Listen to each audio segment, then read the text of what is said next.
Salve, amada igreja, com paz do Senhor Jesus. Amém.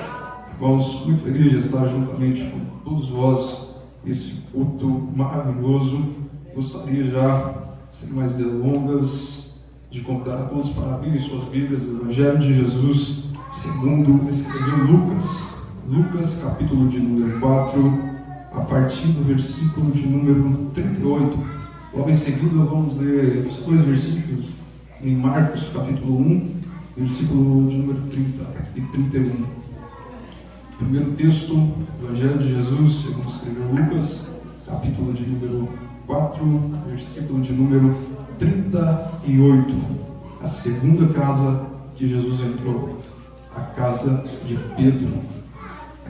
Todos encontraram? Diz assim: ora, levantando-se Jesus da sinagoga, entrou em casa de Simão, e a sogra de Simão estava enferma, com muita febre, e rogaram-lhe por ela, e inclinando-se para ela, repreendeu a febre, e esta a deixou, e ela, levantando-se logo, servia-os.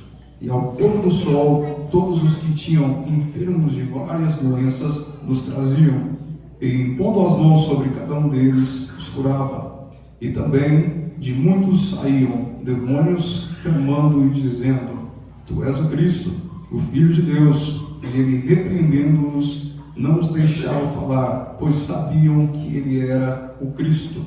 O Evangelho de Jesus, segundo escreveu Marcos, capítulo 1, versículo de número 30 e 31, que diz assim: E a sogra de Simão estava deitada com febre, e logo lhe falaram dela. Então, chegando-se a ela, tomou-a pela mão, e levantando-a, e a febre a deixou, e servia-os. Amém, irmãos? Podeis assentar. Glória a Deus. Nós vemos que a Bíblia é totalmente cristocêntrica. Em todos os livros, Cristo é centralizado. Cristo está sendo centralizado desde Gênesis até o Apocalipse. Em Gênesis nós vemos que ele é aquele que esmagará a cabeça da serpente. No livro do Êxodo nós vemos que ele é o Cordeiro Pascual, e cujas casas têm a marca com o sangue, o mal não entra. Nós vamos ver que Moisés vai profetizar sobre o Messias que viria, sobre o libertador, sobre o ungido, sobre o Filho de Deus. Nós vemos que os outros demais também vão estar profetizando sobre Jesus, sobre o Messias.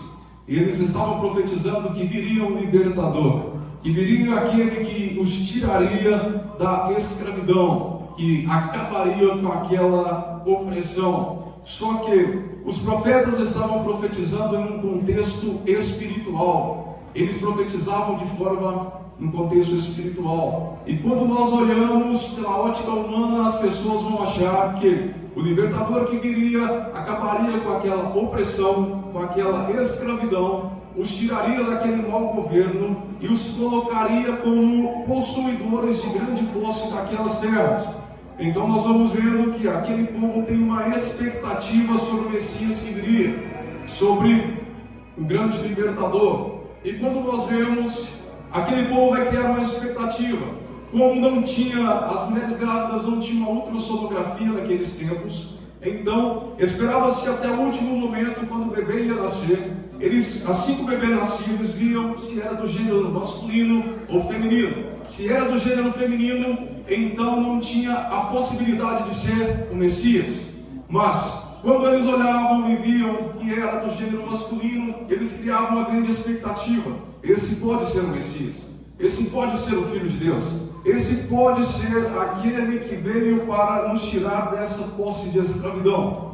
E a história vai dizer que vai surgir um homem com o nome de Teudas.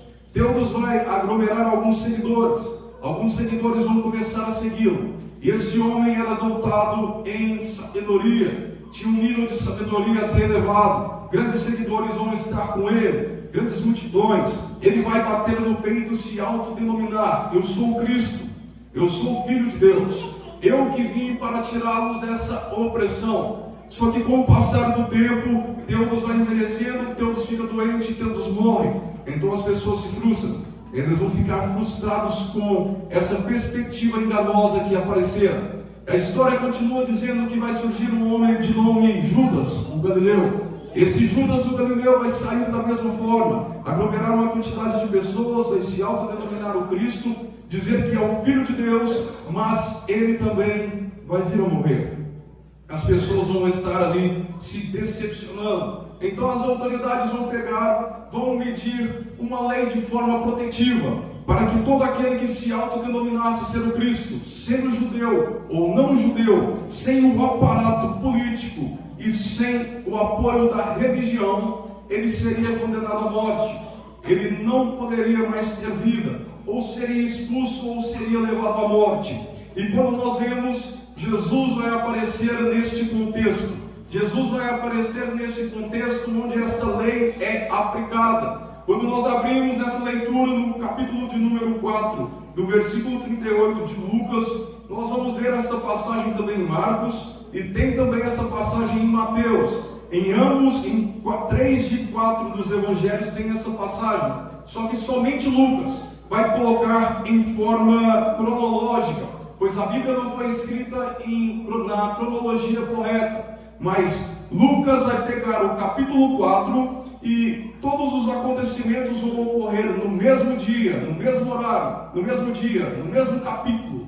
Do capítulo 14 vai começar essa narrativa.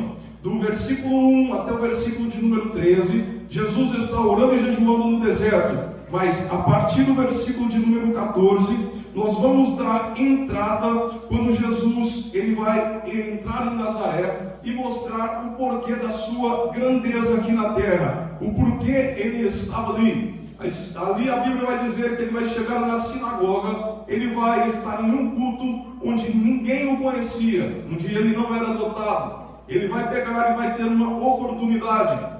O assistente vai pegar o livro do profeta Isaías, vai entregar a ele vai ler. Vai estar escrito: o Espírito do Senhor é sobre mim, porque me entregou para evangelizar os pobres e enviou para curar os quebrantados do coração. Uma simples leitura, ele fecha o livro, entrega na mão do assistente e começa a ensinar. Ele está me ensinando e de repente eles param aquele culto. Eles falam que não era para continuar, porque Jesus havia blasfemado. Eles vão falar que ele se autodenominava ser o Cristo, que ele estava dizendo que ele era o Messias. Então vão acabar aquele culto e vão expulsar de Cafarnaum, de Nazaré. Ele é expulso de Nazaré e ele vai para a cidade de Cafarnaum, porque ele estava ali em Nazaré, não deixaram na conclusão, e ele vai para Cafarnaum. Chegando em Cafarnaum, no versículo de número 31 ao versículo de número 34, ele entra na sinagoga e vai começar a ensinar ali naquela sinagoga onde ele estava, onde ele se fazia presente. E quando ele chega e ele começa a ensinar, o versículo de número 33 vai chamar muita a atenção. Daniel, você poderia ler o versículo de número 33, por gentileza? Isso. E estava na sinagoga um homem que tinha o espírito de um demônio imundo. Talvez leia. Leia de novo, por favor. E estava na sinagoga um homem que tinha o espírito de um demônio imundo. Então nós vemos que Jesus vai entrar na sinagoga, vai começar a ensinar ali na sinagoga, e estava ali. Está escrito ali, chegou na sinagoga. Está escrito chegou na sinagoga. Está escrito foi convidado. Encontraram ele na sinagoga. Estava escrito estava na sinagoga. Ele estava ali. E se ele estava na sinagoga, era porque ele era um membro daquela igreja. Ele era um membro daquela sinagoga. Ele não apareceu ali, ele estava, ele não era um visitante, ele estava ali presente. E como que esse homem estava ali naquela igreja, Daniel? Estava com o espírito de um demônio imundo. Um homem que tinha um espírito de um demônio imundo. Jesus então vai chegar em um culto, e quando ele chega em um culto, tinha um homem que não era visitante, que era membro, porque ele estava ali, ele cultuava ali, ele frequentava o culto ali, ele fazia parte daquela sinagoga, só que o povo acostumou e ninguém viu que o homem estava endemoniado. Ele estava no culto, fazia parte do culto, e ninguém notou. Passava culto, vinha culto, ia culto, e um homem endemoniado no meio dos crentes. Naquela sinagoga tinha um homem endemoniado. O homem estava participando do culto, fazia parte da mesa do culto, ele era membro da sinagoga e ninguém notava que ele estava ali endemoniado. E quando Jesus chega, nós vamos ver que Jesus não vai chegar falando, vou contar até 3 e o demônio vai sair. Jesus não faz isso. Jesus não fala, eu vou soprar e o demônio vai sair. Sabe o que Jesus começou a fazer para o demônio sair? Versículo 36. 36. E veio o espanto sobre ele, e todos falavam uns aos outros, dizendo: que palavra é esta? O que precisou de Jesus fazer para que o demônio saísse? Começou a pregar. Começou a pregar a palavra. Ele apenas começa a pregar a palavra. O inimigo não aguenta quando a gente entra com a palavra. O demônio não suporta quando a palavra entra no ambiente. Tem gente que estava no culto acostumado com o demônio e não fazia nada, mas Jesus chegou no ambiente, e quando Jesus chega, não precisa de vela preta, não precisa acender vela vermelha, não precisa pegar copo de água e colocar sobre a televisão, não precisa de lenço ungido, é só começar a pregar a palavra, é só começar a falar da palavra. Jesus está ali pregando a palavra e o demônio se manifesta. É a palavra que liberta, é a palavra que produz limpeza no ambiente, é pregando a palavra. Não tem nada disso de contar histórias seculares, de falar de coisas frívolas sem sentido. É pregar a palavra, é a palavra que vai produzir a limpeza no ambiente. A palavra de Deus precisa ser pregada, o evangelho precisa ser anunciado, o evangelho tem que ser propagado por todos os cantos. Nada de ficar contando coisas que não tem contexto bíblico. É falar da palavra de Deus, é a palavra que liberta, é a palavra que transforma, é a palavra que penetra no coração do homem pecador e traz a limpeza para esse homem. É a palavra de Deus. Então nós vamos ver que Jesus vai começar a pregar a palavra. Quando ele começa a pregar, vai causar um espanto. O círculo de oração ficou espantado. As crianças ficaram espantadas. Os jovens ficaram espantados. Os obreiros ficaram espantados. Houve um espanto. E tem coisas que Deus faz que é para criar espanto mesmo. Deus faz essas coisas. A gente não precisa vir contar histórias. É só abrir a Bíblia e começar a pregar a palavra. Pregue a palavra. Ensine a palavra. Satanás vai ter que bater em retirada. Satanás não vai aguentar ficar, porque lâmpada para os meus pés é a tua palavra. Quando Deus fala com Josué, Deus fala: não te aparte da tua boca o livro desta lei, nela medita de dia e de noite. Muitos deixam a palavra de Deus ali na estante aberta no Salmo 91, no Salmo 23, vai surgindo, vai entrando poeira. A Bíblia não é lida, a Bíblia não é manuseada, apenas está aberta ali como se fosse um amuleto. E a palavra de Deus deve ser lida, deve ser pregada, deve ser compartilhada, deve ser anunciada. Então o que eu quero te falar, abre a Bíblia que resolve. Jesus começa a pregar e há um espanto sobre todos. Eu acho que eles fingiam que não viam. Não é possível. Estava na sinagoga, fazia parte da sinagoga, mas ninguém via, ninguém notava. Sabe o que acontece? Não é que não viram, é que se acostumaram com o demônio. Se acostumaram com o demônio ali. Cantavam, o demônio não saía. Pregavam, o demônio não saía. Continuava ali. Mas vai chegar uma hora que Jesus vai acabar com tudo isso. Porque ele vai mandar alguém que tenha autoridade. Alguém com a autoridade do céu. Alguém que vai chegar com a autoridade no céu. E palavra de Deus não é só para ser lida, tem que ter autoridade. Marcos vai dizer que Jesus pregava com autoridade. Bíblia, se for para ser lida, padre lê. Se for só para ser lida, bispo lê. Se for só para ser lida no candomblé, lê. Palavra de Deus tem que ter autoridade. E a autoridade só chega quando o Espírito Santo traz autoridade sobre a tua vida. Quando o Espírito Santo chega, você prega com autoridade. Quando o Espírito Santo chega, você canta com autoridade. Quando o Espírito Santo chega, você ora com autoridade. É o Espírito Santo que vai proporcionar a autoridade na tua vida. Se for só para ser lido, não vai adiantar. Leia que o Espírito Santo vai adentrar em tua vida com autoridade. Você vai estar ali orando, a enfermidade vai ter que bater em retirada. Você vai cantar e vai acontecer grandes coisas. Então tem que ter autoridade. E só o Espírito Santo. Então, sabe por que eles acostumaram? Porque eles estavam com vergonha. Vergonha de quê? De dizer que tinha um endemoniado dentro da sinagoga. Eles estavam com vergonha de falar isso. Aí descobriram que com Jesus é diferente. Eles descobriram que onde Jesus está tem libertação. Eles descobriram que onde Jesus está tem cura. Eles descobriram que onde Jesus está, o milagre acontece.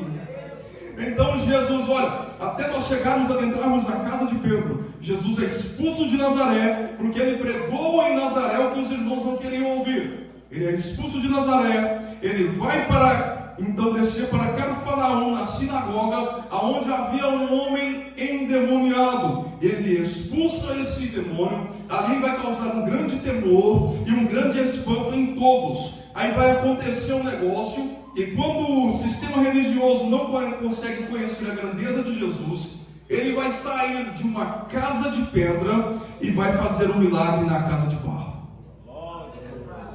Em Daniel, ele vai dizer o seguinte: as casas daquela época não tinham beleza e nem formosura, mas as sinagogas tinham beleza e grandeza. Aí a casa que ficava espantada com Jesus era de grandeza, beleza, pedra calcária, era um lugar bonito. E aí Jesus vai olhar e vai dizer, deixe eu parafrasear aqui nessa noite. Jesus vai chegar até Pedro e vai dizer, Pedro, eu estou cansado de espaço religioso, onde não me adoram verdadeiramente. Eu estou cansado de lugares onde os templos são bonitos, mas as pessoas estão vazias. Ele vai olhar e vai dizer, Pedro, eu posso entrar na sua casa de barro hoje? Pedro, eu posso estar com você? Você pode me receber na sua casa de barro? Aí Jesus vai entrar aqui, como entra aí, como ele entra lá. Jesus vai porque ele entra lá, ele entra aqui e ele pode entrar aí também. Dentro da sinagoga tinha um endemoniado. O que tinha na sinagoga? Um endemoniado. E aí, quando ele chega na casa de Pedro, tinha o quê? Uma mulher com febre. O que nós aprendemos? É melhor estar com febre do que endemoniado.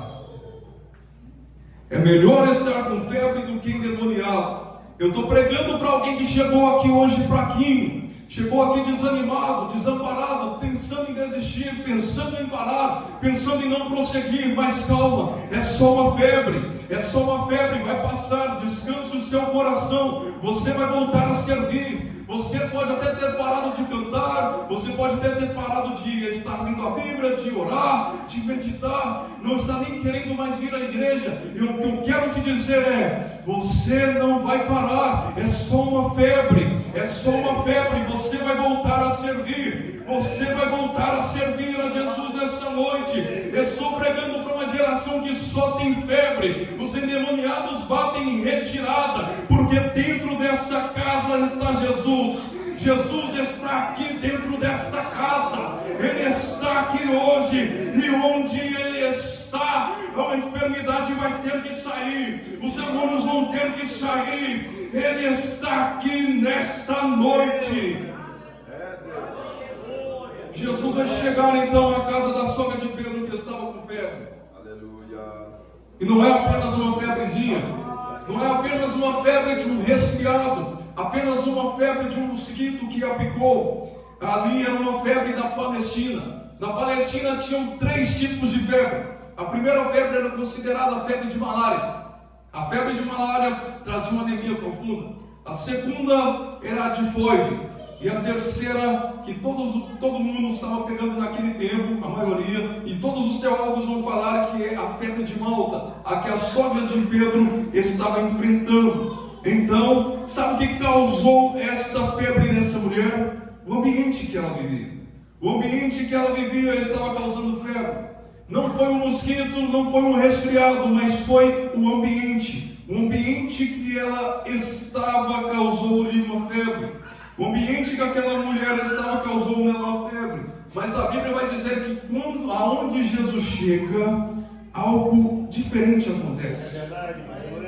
Pastor Reginaldo Ribeiro diz que Jesus sabe escolher os piores dias e os piores momentos para realizar o seu milagre.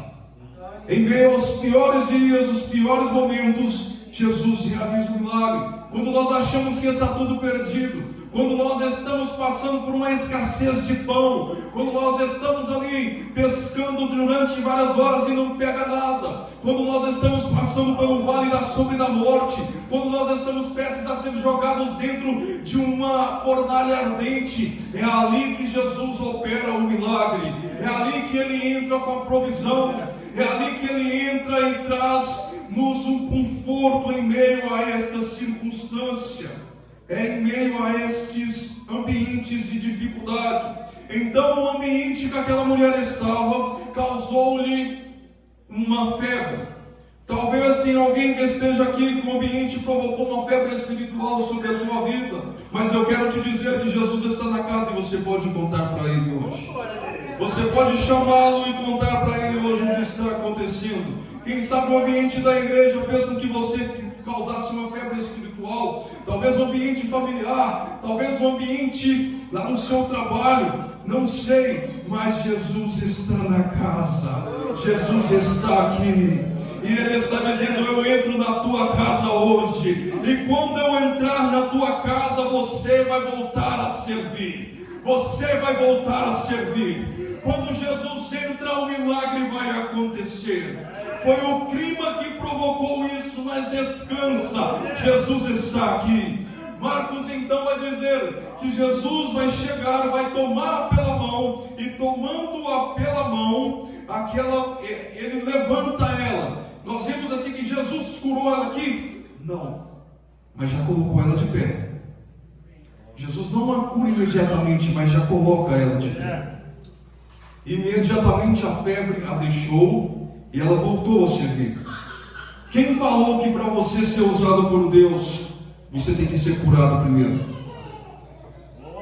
Quem falou para você que tem que estar tudo certinho? Minha casa tem que estar toda certinha para me pregar primeiro. Tem hora, irmão, que Deus vai te colocar de pé para depois te curar. Eu estou pregando para alguém que chegou aqui de repente, você está passando por um processo, o processo é doloroso. Eu não posso falar de amor, pode sim. Vai falando de amor que o amor vai chegar na tua vida. Alguém pode até falar, mas eu não posso pregar sobre a minha família. Olha o estado que a minha família está, olha o estado que é a minha família. Quem falou que você não pode falar sobre família? Vai falando de família sim. Vai pregando sobre família, que Deus vai curar, que Deus vai proporcionar a cura imediatamente. Quem disse que você não precisa te curar primeiro para depois te colocar de pé? Tem hora que Deus te coloca de pé primeiro para depois te curar. Ele pode te curar depois, mas hoje Ele já te coloca de pé. É isso que Deus faz. Existem circunstâncias que Deus nos levanta para depois vir com a cura. Quem disse que você não pode glorificar a Deus porque você está passando por uma luta? Glorifica a Deus hoje porque Ele faz. Se Ele não fazer amanhã, Ele faz, depois Ele faz. O teu Deus é um Deus de milagres. Jesus agora então, Ele levanta e cura ela. Em Lucas, nesse trecho que nós lemos, vai estar escrito que ela começa a servi-lo. Aquela mulher vai começar a servi-lo. Ela precisava servi-lo?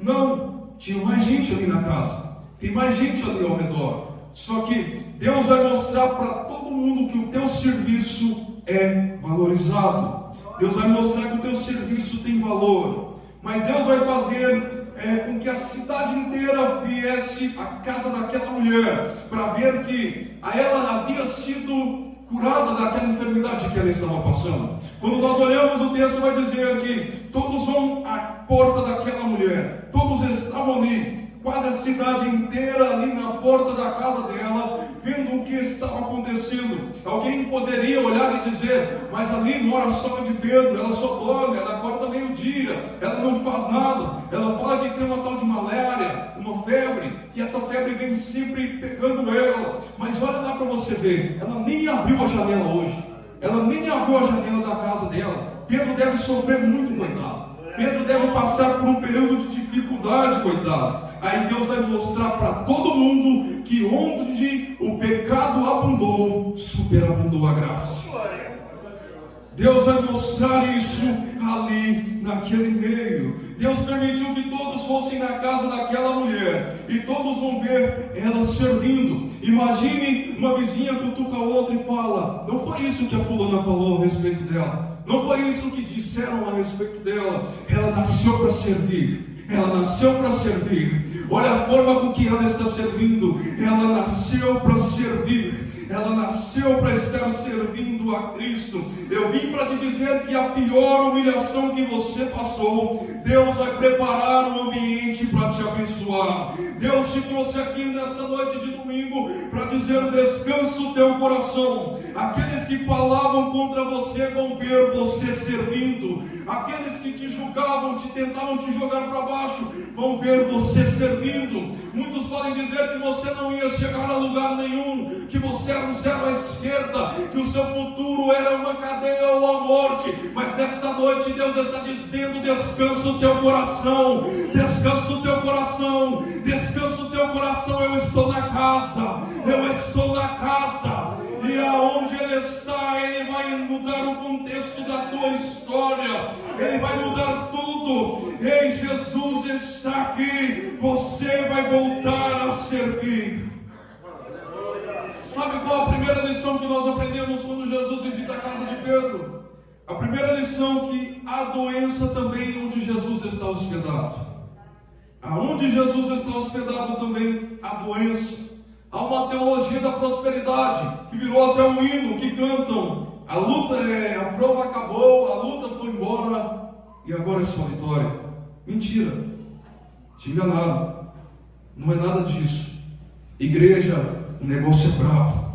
Ser crente não é para qualquer um, não. Para chegar até no céu tem arranhões, vão ter lutas. Deus não prometeu uma viagem tranquila. A chegada é garantida, a chegada é segura para todos aqueles que o buscam verdadeiramente. Mas tem arranhões, tem lutas, tem perseguições. Talvez você está passando uma luta e o inimigo até chega a dizer para você: mas você não é crente, você não serve a Deus, porque você está passando por essa luta ainda? Por que você vai na igreja todos os dias e o teu filho ainda está na boca de fumo? Por que o teu cônjuge ainda não veio ainda aceitar Jesus? Se eu fosse você, desistia. Se eu fosse você, parava. Se eu fosse você, desanimava. O que eu quero te dizer é que vem luta e passa luta e você continua crente.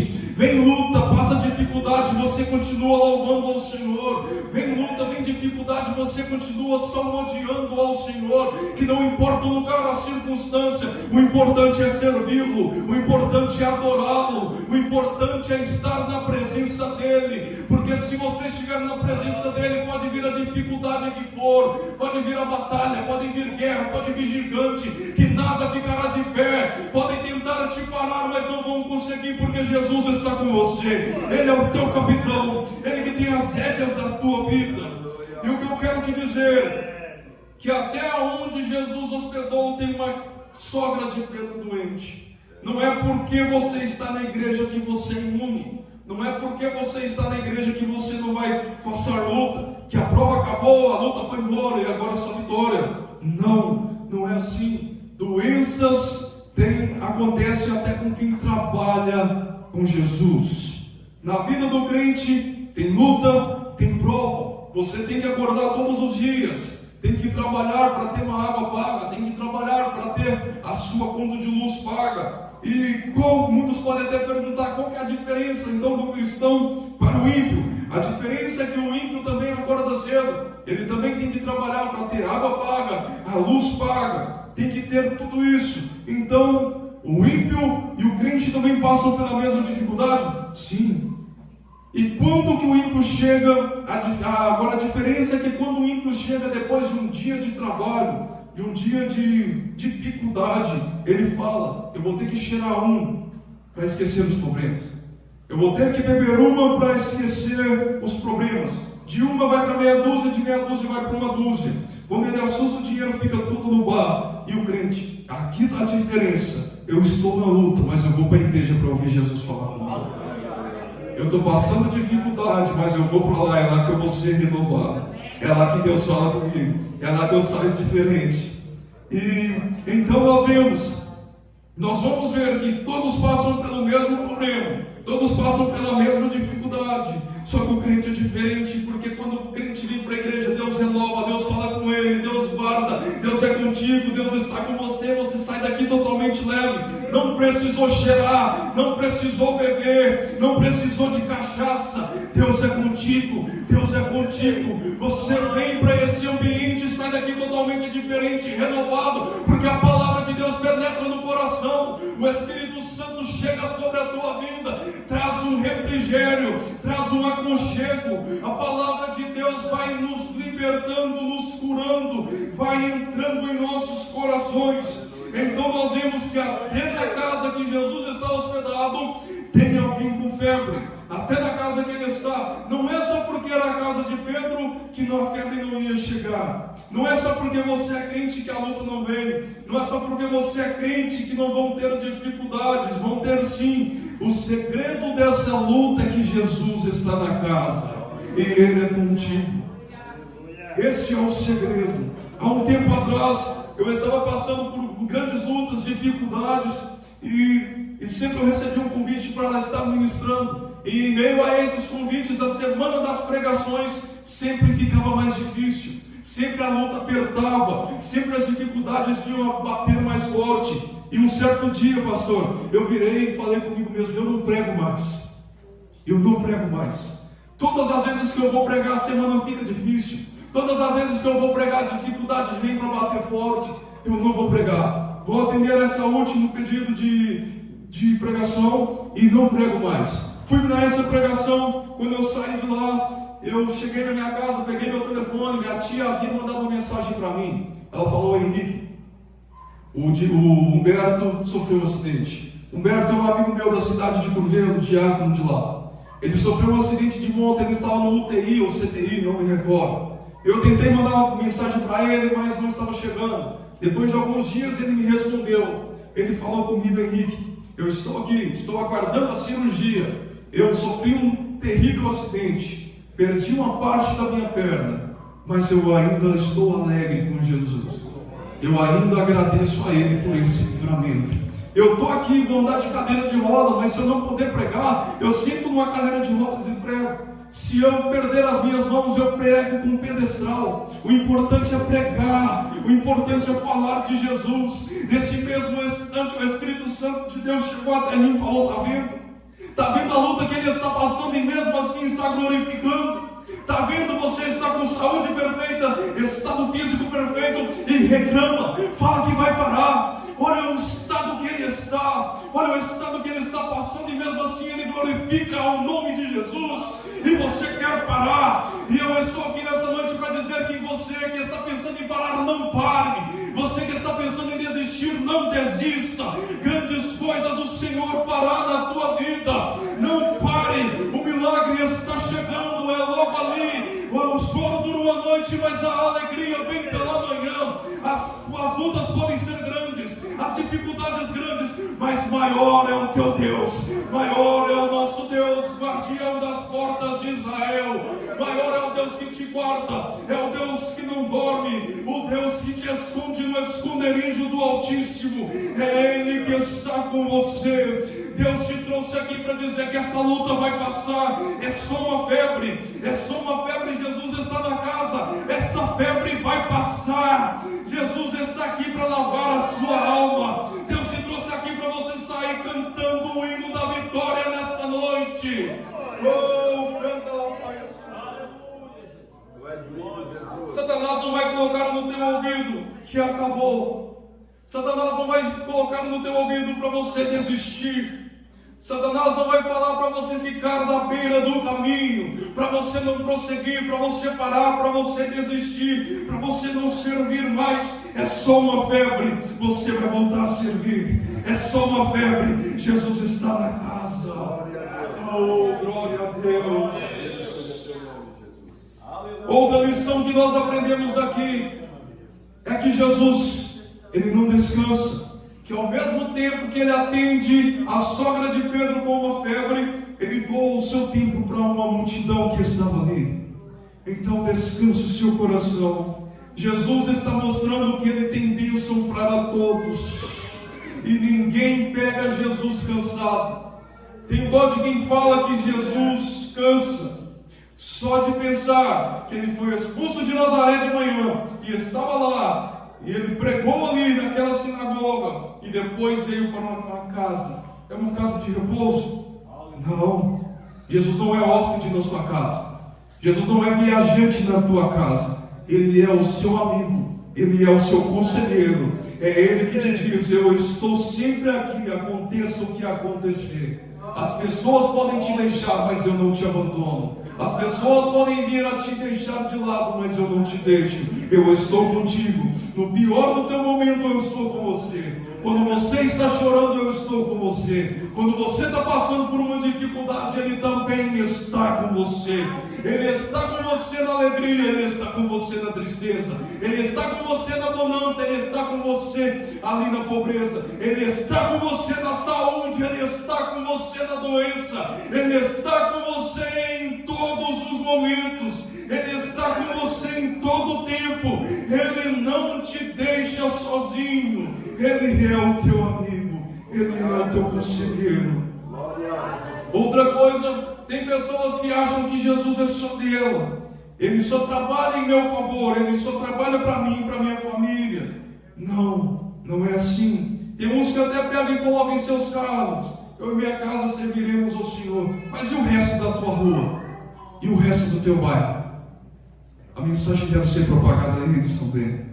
Jesus também pode fazer um milagre na vida deles. Jesus também pode derramar bênção sobre a vida deles.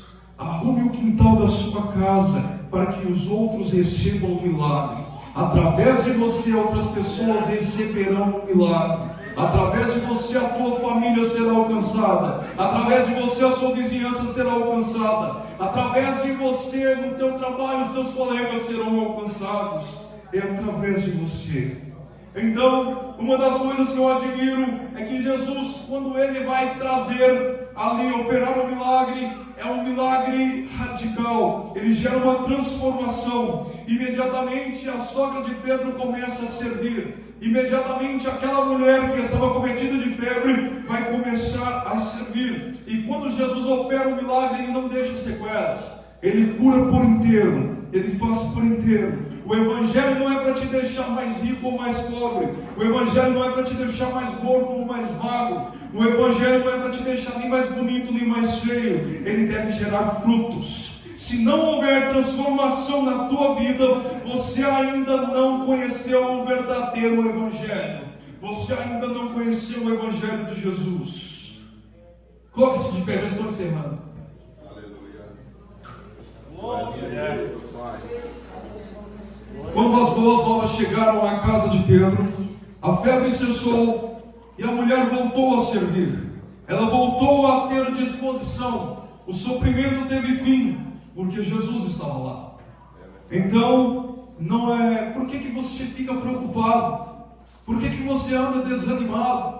Por que você pensa em parar? Porque muitas das vezes o Senhor te deu uma promessa, falou que vai fazer, que vai acontecer, que vai proporcionar um milagre, mas você fica com um ponto interrogativo na cabeça. Você fica pensando: mas será mesmo? Será mesmo que vai acontecer? Será mesmo que Jesus pode fazer? Será mesmo que isso vai chegar ao fim? Não é Ele que investe os lírios do campo? Não é Ele que dá comida aos pássaros? Por que você se preocupa? Por que você fica tão pensativo? Por que você pensa em parar? É o Senhor que está zelando por você. É o Senhor que está te mantendo de pé. A palavra está sendo mantida nos seus ouvidos. Ele sabe quantos fios de cabelo tem na tua cabeça. Lembre-te que Ele te conhecia antes mesmo que você fosse gerado no ventre. Ele te conhece, Ele sabe de tudo sobre a tua vida. Então, antes que você fosse gerado no ventre, Ele já te conhecia. Por que você fica com dúvidas? Por que você ainda tem dúvidas? Se o Senhor fala com você que vai fazer, Ele vai fazer. Se Ele está contigo, Ele está com você. Se Ele falou que o milagre vai chegar, vai chegar. Porque Ele não é homem para mentir. Ele é o Deus do impossível. Ele é o Deus que, se os médicos falarem que não vai acontecer, Ele torna o impossível possível. Ele faz o milagre, Ele entra com a providência. Ele faz o maná cair do céu quando você acha que não tem mais lugar. Ele faz o milagre, Ele opera o milagre. Ele entra na tua vida, Ele entra na tua casa hoje. Ele está dizendo: eu quero adentrar na tua casa, eu quero adentrar na tua vida, eu quero adentrar no teu casamento, eu quero adentrar no teu currículo, eu quero adentrar na tua saúde. Mas depende de você abrir o seu coração e deixá-lo entrar. Depende de você deixá-lo ser o dono da sua vida. Depende de você deixar Jesus tomar as rédeas. Depende de você deixá-lo entrar e fazer a diferença, operar o milagre, ser o teu guia, ser o teu conselheiro, ser o teu ajudador. Ele está nessa noite batendo na porta, aguardando com que você abra e deixe-o entrar.